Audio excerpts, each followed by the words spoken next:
I will be telling you a short conspiracy theory involving an important work of art. So, what do Da Vinci, an Arabic prince, and an American president all have in common? Well, stay tuned as I walk you through this theory that has been floating around the conspiracy sphere. Let's start at the beginning. We all know who Da Vinci was, a world famous artist and inventor. He was an Italian polymath of the Renaissance era, and he did a lot of stuff during his 87 years on our planet. You probably had to study him at one time or another. If you have ever taken an art class, or even if you haven't, his name is probably as well known today as it was back then, I'm sure. His works include Mona Lisa and The Last Supper, just to name a few. Though he wasn't a very prolific artist, he has 20 great masterpieces of work. And though his works often seem genius and mysterious to us, he was actually a very rational person who liked to be educated and reasoned with science. This now turns us to one of his well-known pieces, Salvator Mundi, which has been headlining a few interesting stories through its history. This painting was created in the 1500s. It depicts Jesus Christ in a Renaissance dress, making a sign of a cross with his right hand and holding a rock crystal orb in his left. Salvator Mundi is Latin for Saviour of the World. Just to jump forward a little bit, in 1958 it was sold for an auction for $45 in New York. Then it disappeared for half a century.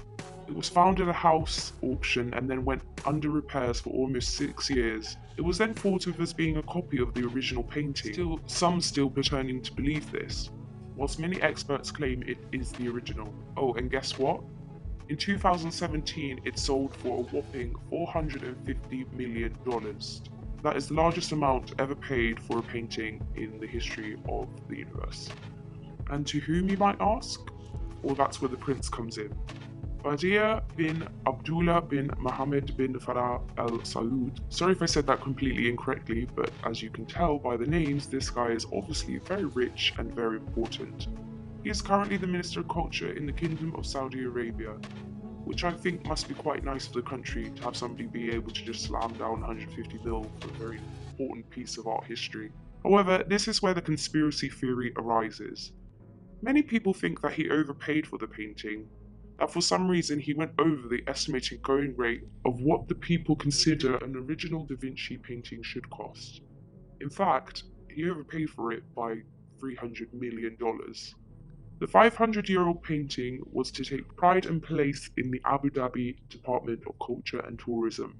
But 2 weeks before the unveiling of this piece, the exhibition was indefinitely postponed. Everyone started believing that the painting had been stolen, misplaced, or was missing. A Da Vinci scholar told The Times that nobody outside the immediate Arab hierarchy knows where it is. Now stay with me on this one, but this is where the conspiracy delves deeper. When the painting was then considered by special counsel Robert Mueller to have played a part in the Trump-Russia theory and became part of his investigation. The painting was now at the center of an international money laundering scheme which implicated Donald Trump, his campaign staff, the royal families of Saudi Arabia and Abu Dhabi, and the painting's previous owner, Dmitry Rybolovlev. It is said that Dmitry put the painting up for auction knowing that the Saudi prince would buy it. The funds were then apparently sent straight to a group which had ties with the Trump campaign, which would mean that they were money laundering $300 million straight from Dmitry to help fund Trump into the White House. It is a very outlandish theory, and so much so that many people have debunked it, citing that it would have been too stupid to do such a thing with highly well-known work of art at such a high price. But then, sometimes facts is stranger than fiction. It also brought attention and highlighted how unregulated the art market is today. So, in conclusion, why did the prince pay so much more than the original price? Because he could. Lots of people believe that buying art is a sport and paying $300 million more for a painting was his way of showing his dominance in the art world. Oh, and lastly, that Salvator Mundi painting, it hasn't been seen since 2017. Well, that concludes the conspiracy theory of Salvator Mundi.